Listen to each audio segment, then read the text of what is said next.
All right, y'all. So we back with another one. This is High Time Reviews. We're doing Kings of Napa, Season 1, Episode 6, More Bottle Blues. Now, with this family, everything fucking bottled up, and honestly, I'm sick of it, but I love it. All right, so we start the episode and we got Melanie basically passed out in front of the mansion, and she having a fucking seizure, foaming at the mouth and everything. And then eventually we get a time jump. Now with the time jump, we going back, so it's gonna go 6 hours back, right before the fucking seizure. So then you see August and Dana walking through the house, and he basically telling her like, "Look, what's the plan? You know there's a storm coming. Have you taken all the precautions to make sure that the vines and shit don't get fucked up?" She's like, "Don't worry about this. I got that. And honestly, I shouldn't even be talking to you after the way you fucking spied on me last week." He like, "Look, that's old news. Let's move on." So eventually she ends up saying to him like, "Well, you know we got a PR presentation that Rose is supposed to be doing, like, and she's actually late." So she ended up telling Dana like, "Look, Rose is basically 30 minutes late for the PR presentation. Where the fuck is she?" And Dana like, "Look, she on the way. She finishing up a Pilates class. Whole time he lying. He don't know where the fuck this bitch is at." So and like honestly, between everything that's going on, between Bridget possibly being the extortionist, the fucking storm, and then everything else, she like, "I need you to bring me positivity." And yeah. So eventually they conversing about the vineyard or whatever, and the fucking housekeeper come in, and she come in and she like, "Look, Bridget needs y'all in the fermenting facility or whatever the case may be.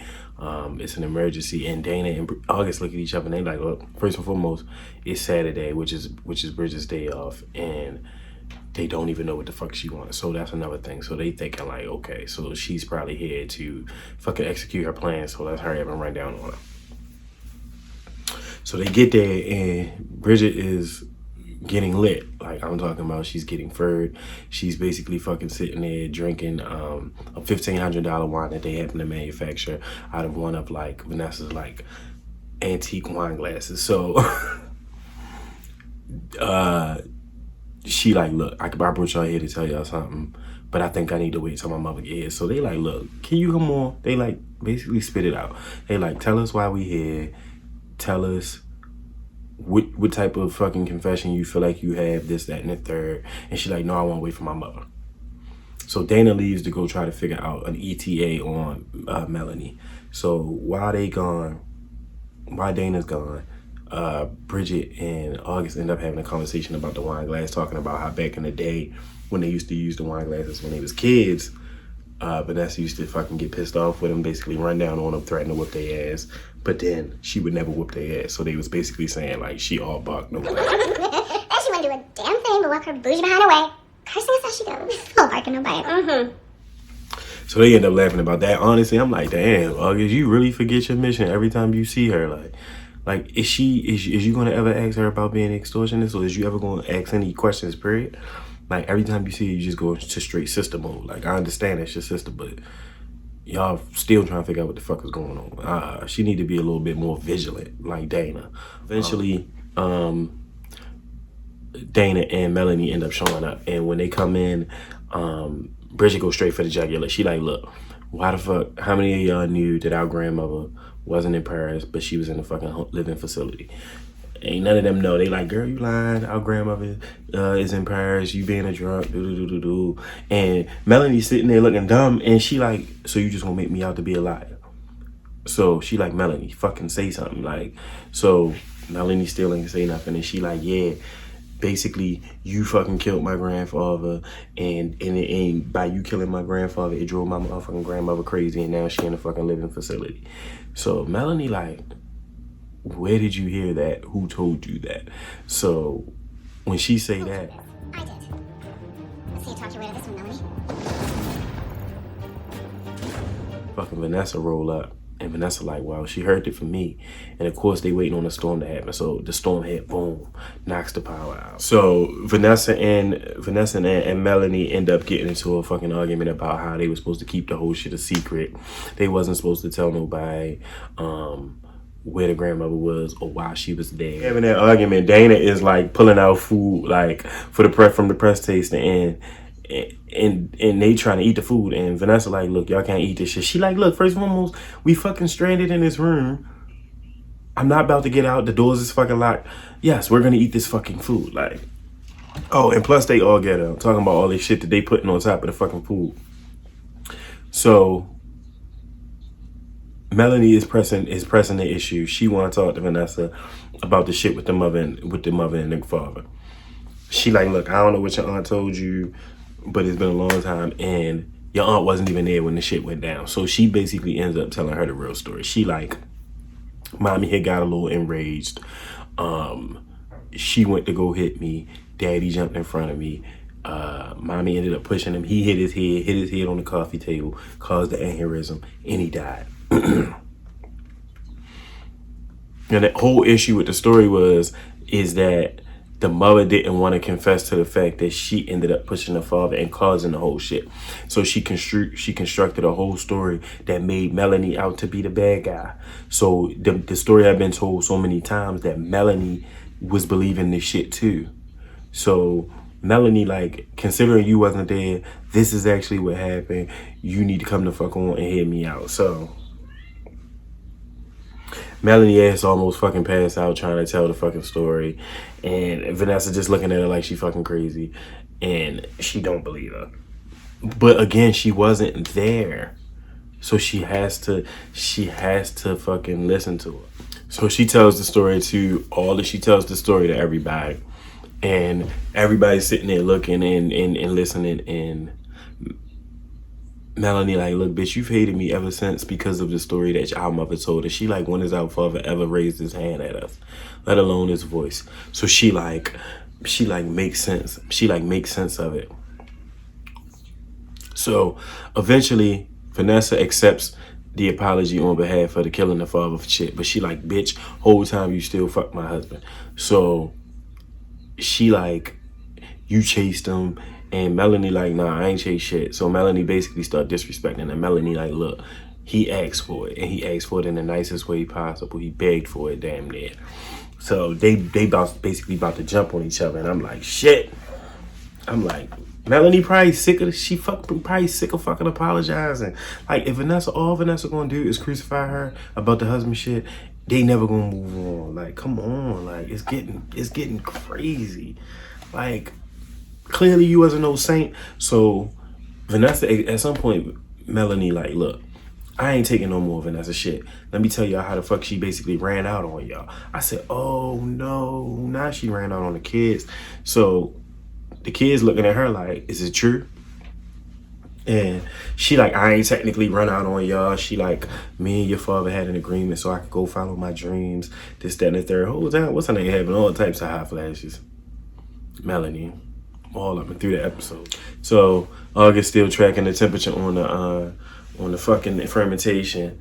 So the temperature keep going up. So she pressed, and they like, look, you can't keep looking at it because all you're gonna do is fucking scare yourself. So Dana pulled out the fondue pot, and Bridget like, Dana, plug that fondue pot up. So of course he pissed off about the shit with Rose. So he like, who the fuck you think you talking to? So he basically ended up saying like, do I look like I'm one of your pillow talkers? I'm like, shit. I'm like, it's about to go down in this fucking room. I said, somebody please let him out of here, because it's not gonna go well for nobody. So everybody, of course, is completely confused on why Dana is talking to fucking Bridget like that, and he like ends up just storming out from where they at. So then you get another scene with Melanie and Vanessa talking, and they trying to talk it out, and she like, look, you left. She like, look, you left me and mom when mom started going through her shit. She was like, look, I was 19. I wasn't prepared to take care of nobody. So the mother ended up basically being in a conservatorship, and Vanessa was the person in control of it. So damn, I'm like, shit. I'm like, at your young age, you was in control of your mother conservatorship. I'm like, that's some shit. Like, that's not something that I would be wanting to be in control of. So she said, well, she's telling the stories about like the mother or whatever. And she like, look, I remember one time coming home from school and she was running up and down the street in her underwear. Like, so August like, our grandmother really, really lost it. Like, so I'm like, yeah, y'all family definitely got issues. So I'm not even surprised, honestly, by any of this. So eventually they end up talking about how they came together to lie about this shit. And Melanie ended up apologizing for leaving her while she was trying to take care of the mother. Again, Vanessa is receptive to her, but she's still not letting this shit go about Reggie. Whole time I'm trying to figure out when the fuck is Bridget gonna say something about already knowing that the father is her father, let alone that or that fucking phone call with that random ass white man she had. Let's talk about the stuff that mattered for her. Y'all still trying to cover shit up, like. So after a while, what's her name? Like, I can forgive you, but she ends up basically telling Melanie, like, because you had an affair with my husband, she like, I feel like you had a complex with our father. So basically she trying to say that she only liked Reggie because he reminded her of the father, or she was obsessed with the father. I'm just like, why would you even try to flip that on her when it could just as easily make you look just as bad because you married the man and both of y'all had kids with the nigga, where if you feel like she chased him because he reminded you of your father, what the fuck did you think you did? Like, Melanie like, bitch, are you crazy? And then Vanessa, like, basically, she's like, Reggie reminded us of the father through and through. She like, not completely. She like, he might have had some underlying shit that reminded us of the father, but he didn't remind us that much of the father. Either way, my whole thing is trying to make it about the fact that what's her name had an obsession with the father is creepy as shit. So the kids try jumping between them, and Dana like, look, it's too late, honestly. You might as well just let them finish.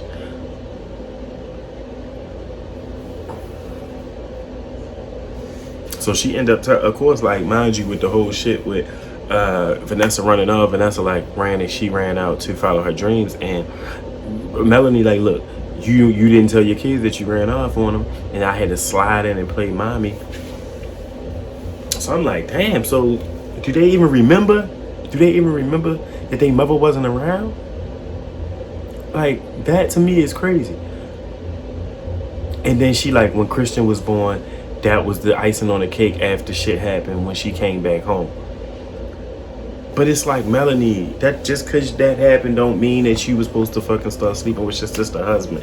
Like, and then for Melanie to say that she sold the kids out and basically saying that she let everything else go just so that she could run off and find herself. And I'm like, shit. So basically they try and just get each other back, honestly. Dana and them basically running down on Vanessa like, tell us it's not true. It's clearly true. She like, I definitely left y'all. Not I took some time away from motherhood. Who the fuck says that? I don't remember it happening. Dana, what do you remember much anyway? You don't even see why your wife is gone. Okay, sir, you done fucking pissed her off, cussed her out in front of everybody, and you think that she gonna just be around and shit? No, not. Vanessa's still crying about how she loved her job back in the day and how she sacrificed it just to be with their father, this, that, and that third. And I don't feel like they trying to hear that shit. All they heard was they mother ran off and left them high and dry. That's all they had. So she cleaned it up. Dana started feeding into it. He like, oh, you was an activist back in the day? So she like, oh, I missed y'all so desperately I had to come home. Dana like, look, why you ain't telling us? I don't know why he would think she would tell y'all. If she was trying to keep it a secret, she wouldn't fucking tell y'all anyway. So, like, you asking the fucking why they ain't tell you? She's not gonna tell you. So, of course, August makes it about fucking her. She starts screaming about how the mother been pressing her to have a kid, and she like, why would you do that to me, knowing that you weren't even prepared to have children when you had them, versus you pressing me to pop out a kid when that's not what I'm going for right now. That's not what my vision is. That's not how I see my life right now. So she basically ended up telling her like, the way you treat me, it brings so much anxiety sometimes that I can't even fucking breathe, and that you feel so fucking disappointed because you don't have no fucking grandkids. She like, look, I just want y'all to have some babies because it brought me joy, so I just want y'all to have that same joy. I don't know if that's necessarily the truth or if she want to try to live vicariously through them. So she would be completely okay with August having kids and her fucking basically raising August kids. Honestly, I see that for Vanessa. So like I said, she ended up talking about Christian, how he was the cherry on top after everything went down with the father. And she's basically telling them, like, throughout everything, I love y'all. She end up hugging them. And again, Dana just be so weird when people be trying to hug him because he don't be trying to hear that shit. So the power ends up coming in. Dana gets a text from Rose and she like, look, I'm staying in New York. I think I need a break. Like, they asked Dana what's wrong because you can see it on his face as far as like when he get the text from Rose and how he reacts. And the mother and them asked him what's wrong. And he basically say to them like, y'all didn't show us shit far as like how to be in a relationship. So now I don't even know how to deal with my fucking wife to the point where she needs to leave me and take a break. So the mother like, well, why you ain't tell us? He like, well, they ain't my fucking problem, so why would I tell y'all? He like, it don't matter, she left me, okay? So August and I'm like, oh my God, she left me. Well, I mean, it's crazy that one kiss from Bridget got him second guessing himself as far as Rose. Cause that's crazy. Bridget was baddie, so I get it. And she asking her like, and Melanie basically talking to Bridget, and Bridget asking her like, well, at least Vanessa went back to her family. She like, where the fuck were you? She like, your ass didn't even come back. So she like, look, what was good for me wasn't good for you at the moment. She was like, you needed stability, so I left you here with them. They were your family. So I'm like, these motherfucking bitches just be up and leaving their kids. I don't even get it. She was so fucking guilty of the affair that she was having with Reggie that when Vanessa came back home, she fucking decided that she couldn't stick around. She was so fucking guilty. She had to get the fuck out of there. She had to dip. So Dana on a fucking rampage. He running in with fucking Melanie and Bridget, and he like, have you heard from my wife? And he basically asked her straight up, like, I ain't even mad at him for asking her. He like, look, is you fucking my wife? Well, he ain't necessarily say that, but so he take Bridget's phone, and Bridget end up getting a text from Rose, and he reads the text out loud, and he like, this more than a fucking friendship. He like, y'all bitches is creeping. So everybody in the room looking at her like, so Dana like, I don't trust you. You try and fuck the family up, and you try and steal my wife. So Bridget and them looking at fucking August, and them, they can't even admit to the fact that they bugged their fucking spot. So they all need to calm the fuck down. So eventually they all end up breaking out into a big ass argument, and August end up having a slight low panic situation, and she screamed and she tell them all to shut the fuck up. And of course, because it's a TV show, they all listen and they shit. Back to the fucking, back in the room with them. Like I said, they stuck in the room. The temperature's still going up. There's still no power. August like, how do we get here? She like, the way we are doesn't just happen. And Dana like, look, we cursed. And she like, we ain't cursed. She like, nah. She like, nah, we alright people. But she like, what the fuck is going on? And I'm like, it ain't that y'all cursed, y'all just lied. All y'all are some fucking liars, right? So she ended up telling Bridget, like, look, Bridget, I peep what be going on with you and fucking Melanie. She like, I always see your mother reaching out to you, but I don't see you ever reaching out to her. So I feel as though you need to try that. And then she straight tell Dana, like, Dana, trust your wife. I don't know if he should necessarily trust her because she is having the affair with Rose. Well, I mean, with Bridget. So I don't know if he can necessarily trust her.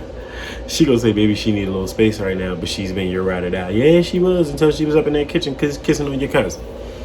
And then she told the mother and the sister, she like, look, y'all, the past is the past. But if we gonna do anything with this family and make anything worth anything, she like, y'all need to fucking let that shit go. Like, y'all need to let it go. She said it's getting old for real. So she basically tell them like, because she trying to figure out so much right now, you know, post their father death, trying to figure out how to keep the family afloat, keep the business afloat. She like, I need all y'all. So get y'all shit together. Like, so eventually the power ended up coming back on, and everybody is all excited, and they start sending out their texts, and Bridget tried to talk to Dana, and Dana like, nah, we good. Like, I don't need to talk to you. Like, first and foremost, he done seen what he needed to see on the footage, so he good. Mind you, Bridget still got fucking Vanessa's fucking champagne glass in her purse, and she's keeping it just to fucking shake her up a little bit. Vanessa and Melanie end up walking out the front door arm in arm. I guess they won't give it a shot, which they need to. They fucking sisters. That shit was getting tiring. So you get back into the main house, and they all in the house, and everybody's work. It's all a family at this point. The only person that's looking a little salty is Dana. Dana's sitting up on the couch in the corner eating his little slide of salty. Little burger for a little man, because he's real sad. So they in there singing I Will Survive, and of course here come the white butler lady again. She like, look, the police at the front door. And when they get to the front door and they ask about, like, you know, why they there, they basically asking, is Bridget there? And mind you, it takes this weird ass turn where Dana like, oh yeah, Bridget here, and here she go right here, and basically Dana then fucking coughed Bridget over to the fucking police. I said, damn, Dana, you ain't even giving fucking 5 minutes of happiness before you did some fucked up shit. So they end up snatching Bridget out in fucking handcuffs, putting her in the fucking police car. Fucking everybody is fucking confused except for Dana. Dana like, you fucking trying to extort us, and you've been poisoning the fucking vineyards. Sean and Sean said they compared all the fucking information that they had to what we had. So while Melanie is trying to keep them from putting Bridget in the car, she ends up getting knocked back by the cop, and that's how she ends up hitting her head on the ground and having that seizure that we see in the beginning. So the episode end up ending with fucking Bridget screaming in the backseat of the car about getting out, trying to figure out what's wrong with her mother. But prior to that, August and Dana have a conversation, and Dana end up telling August like, look, I seen them two bitches kissing on camera. So like, one way or another, she getting what she deserves. So she like, look, is it a revenge or is this the truth? Like, so I don't know Dana's game plan. I don't know what Dana's going after. So I think it's just crazy as shit that them cops knocked her over and then let her lay there and have a seizure as if it wasn't their fucking fault. I said, damn, I know this is a TV show, but what the fuck? Is they just not gonna check on fucking Melanie? I mean, we'll see next week. Look, y'all, that was Kings of Napa, Season 1, Episode 6, Mo Battle Blues. Y'all let me know what y'all thinking about it. Make sure y'all like, comment, and subscribe. I'll see y'all next week on this one.